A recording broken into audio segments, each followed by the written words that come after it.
Hello, welcome to Yashu kitchen. ನಾನಿವತ್ತು chicken ಕಬಾಬ್ನ ಮನೆಯಲ್ಲೇ ಮಾಡ್ತಾಯಿದ್ದೀನಿ. ಬನ್ನಿ ಹೇಗೆ ಮಾಡೋದು ನೋಡ್ಕೊಳ್ಳೋಣ. ಮೊದಲಿಗೆ ಅರ್ಧ ಕೆಜಿ ಚಿಕನ್ನ ನೀಟಾಗಿ ತೊಳೆದು ಎತ್ತಿಟ್ಕೊಂಡಿದ್ದೀನಿ. ನಂತರ ಇನ್ನೊಂದು ಬೌಲಿಗೆ ನಿಂಬೆಹಣ್ಣನ್ನು ಒಂದು ಅರ್ಧ ಭಾಗದಷ್ಟು ನಿಂಬೆಹಣ್ಣನ್ನು ಇಡ್ತಾಯಿದ್ದೀನಿ. ನಂತರ ಅದಕ್ಕೇ ಒಂದು ಸ್ಪೂನಷ್ಟು ಬೆಳ್ಳುಳ್ಳಿ ಶುಂಠಿ ಪೇಸ್ಟನ್ನು ಹಾಕ್ತಾಯಿದ್ದೀನಿ.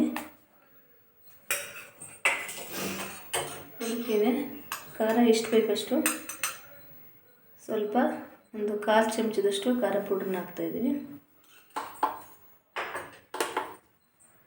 ಹಾಗೆ ಒಂದು 3 ಸ್ಪೂನಷ್ಟು ಕಬಾಬ್ ಪೌಡ್ರನ್ನ ಹಾಕ್ತಾಯಿದ್ದೀನಿ. ರೆಡಿಮೇಡ್ ಕಬಾಬ್ ಪೌಡರ್ ಇದು.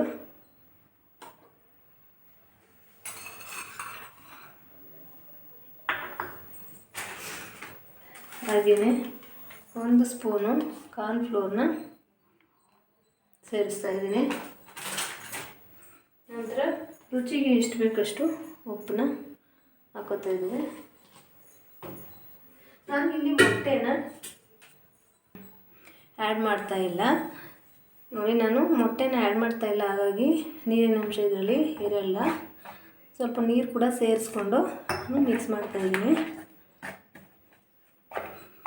ತುಂಬ ಗಟ್ಟಿಯಾಗೇ ಮಿಕ್ಸ್ ಮಾಡ್ಕೊಳ್ಳೋಣ.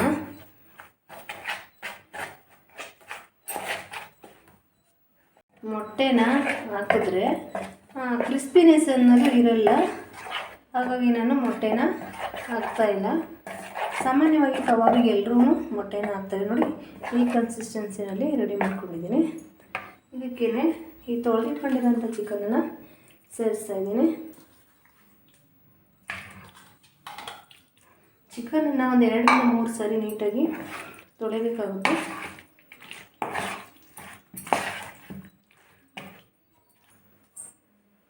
ಈಗ ಇದು ಮಿಕ್ಸ್ ಮಾಡಿದ್ದಾಗಿದೆ. ಇದನ್ನು 1 ಅವರು ಅಥವಾ 2 ಅವರು ಫ್ರೀಝರಲ್ಲಿ ಇಡ್ತಾಯಿದ್ದೀನಿ. ಈಗ ಮ್ಯಾರಿನೇಟ್ ಆಗಿದೆ. ಫ್ರೀಝರಿಂದ ತೊಗೊಬಂದು ಇವಾಗ ಬೇಯಿಸೋಣ ನೋಡಿ. ಚೆನ್ನಾಗಿ ಚಿಕನ್ನಿಗೆ ಮಸಾಲೆ ಎಲ್ಲ ಹತ್ಕೊಂಡಿದೆ. ಮತ್ತು ಎಷ್ಟು ನೀಟಾಗಿ ಹತ್ಕೊಂಡಿದೆ. ನಾನು ಸ್ಕಿನ್ಲೆಸ್ ಮಾಡಿಲ್ಲ, ವಿತ್ ಸ್ಕಿನ್ ತೊಗೊಂಬಂದಿದ್ದು. ಇನ್ನೂ ಬಿಸಿಯಾಗಿದೆ ಅಂತ ಚೆಕ್ ಮಾಡ್ತಾಯಿದ್ದೀನಿ. ಇನ್ನೂ ಬಿಸಿಯಾಗಿಲ್ಲ, ಇನ್ನೂ ಸ್ವಲ್ಪ ಬಿಸಿ ಆಗಬೇಕು. ಎಣ್ಣೆ ಬಿಸಿಯಾಗಿದ್ದರಿಂದ ಮೀಡಿಯಮ್ ಫ್ಲೇಮಲ್ಲಿಟ್ಟು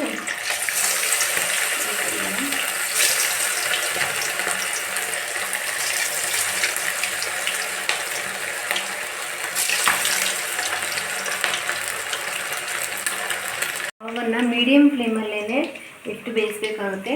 ಇಲ್ಲಾಂದರೆ ಒಳಗಡೆ ಚಿಕನ್ನು ಬೆಂದಿರಲ್ಲ, ಹಾಗಾಗಿ ನಾನು ಮೀಡಿಯಮ್ ಫ್ಲೇಮಲ್ಲೇ ಬೇಯಿಸ್ತಾ ಇದ್ದೇನೆ.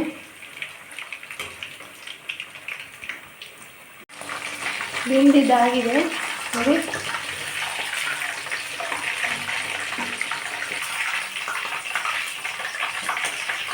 ನೋಡಿ ಯಾವ ಥರ ಬೆಂದಿದೆ ಅಂತ